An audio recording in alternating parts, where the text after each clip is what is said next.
First up, on top of this bulletin, we are tracking some highlights from the PM's interview, where in just 3 days, polling for 102 seats spread across 21 states will be held in the first phase. Now, but ahead of the polls, Prime Minister Narendra Modi gave the most explosive interview of the year to ANI. Now, PM addressed a slew of topics and issues like the electoral bonds row, alleged misuse of the central agencies like the Enforcement Directorate and CBI, and opposition's continuous questioning of the credibility of EVMs.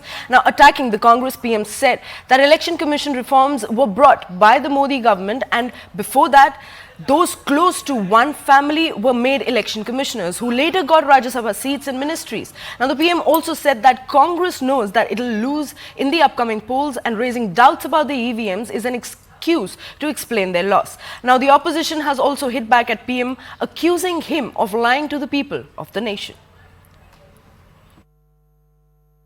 एक सवाल है electoral bonds के बारे में। राहुल गांधी जो हैं वो हर भाषण में कहते हैं और विपक्ष के नेता भी कहते हैं कि इसमें धांधली हुई है। आपकी पार्टी के लोग भी कहते हैं कि अगर गलती है, अगर इसमें कोई गुंजाइश है इसके सुधार में, तो वो कर सकते हैं। क्या ये गलत फैसला था इलेक्टोरल बॉन्ड्स का? इलेक्टोरल बॉन्ड न होते तो किस व्यवस्था में ताकत है को ढूंढ के निकालते कि पैसा कहां से आया और कहां गया।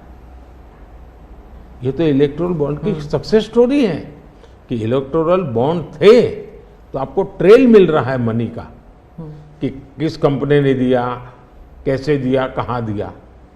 अब उसमें अच्छा हुआ बुरा हुआ वो विवाद का विषय हो सकता है, इसकी चर्चा हो। मुझे जो चिंता है वो, मैं ये कभी नहीं कहता हूँ निर्णय में कोई कमी नहीं होती है।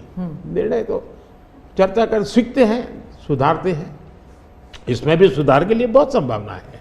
लेकिन आज हम पूरी तरह काले धन की तरफ देश को धकेल दिया है, और इसलिए मैं कहता हूँ सब लोग पछताएंगे। जब बात बस ईमानदारी से सोचेंगे सब लोग पछताएंगे। अब देखिए इलेक्टोरल बॉन्ड का भी विशेषता देखिए कैसा झूठ चल रहा है।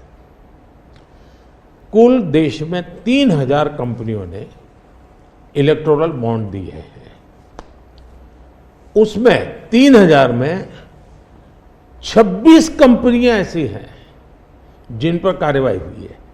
ये कहते हैं ना ईडी वीडी टिकना फला, 3000 डोनर है उसमें सिर्फ 26, और उनमें से 16 कंपनियां ऐसी थी छापा जब लगा उस समय बॉन्ड खरीदा।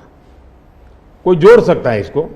अगर बॉन्ड खरीदा, लोग ये जोड़ रहे हैं, उसकी विशेषता ये है कि ये जो 16 कंपनियों ने बॉन्ड खरीदा उसमें से 37 पैसा अमाउंट बीजेपी को डोनेशन में मिली।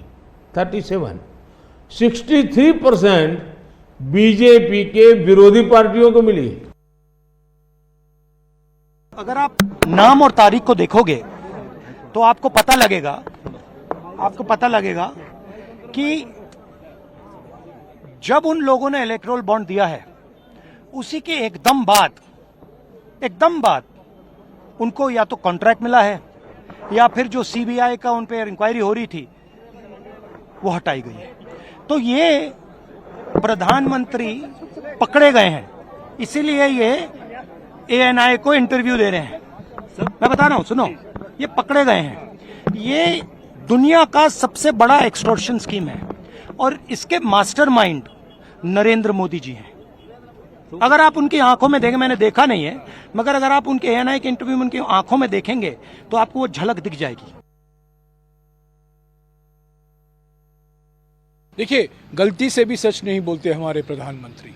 क्या हकीकत है, सच्चाई क्या है? सच्चाई ये है कि सुप्रीम कोर्ट अगर हस्तक्षेप नहीं करती, सुप्रीम कोर्ट ने नहीं आदेश दिया होता कि ये इलेक्टोरल बॉन्ड गैर कानूनी है, गैर संवैधानिक है, किसी को पता ही नहीं चलता। 2 करोड़ नौकरियां दी, 15 लाख रुपया दिया। कहते थे मनरेगा गड्ढे खोदने की स्कीम है, उसका बजट 33,000 करोड़ से 90,000 करोड़ कैसे हो गया? तो इसलिए लोग बहुत जागरूक हैं और इसलिए पिछले 10 साल का पूरी तरह से हिसाब लेंगे। पहले इन्होंने कहा कि उस पर कोई नंबरिंग नहीं है, नंबरिंग भी निकल आई, और वो नंबरिंग की जानकारी सिर्फ और सिर्फ रूलिंग पार्टी को रहेगी। ये क्या ट्रांसपेरेंसी है? सबसे बड़ी आपत्ति ही हमारी इलेक्टोरल बॉन्ड्स को लेकर यह थी कि इसमें पारदर्शिता नहीं है, there is no transparency in electoral bonds, it only suits and benefits the ruling party.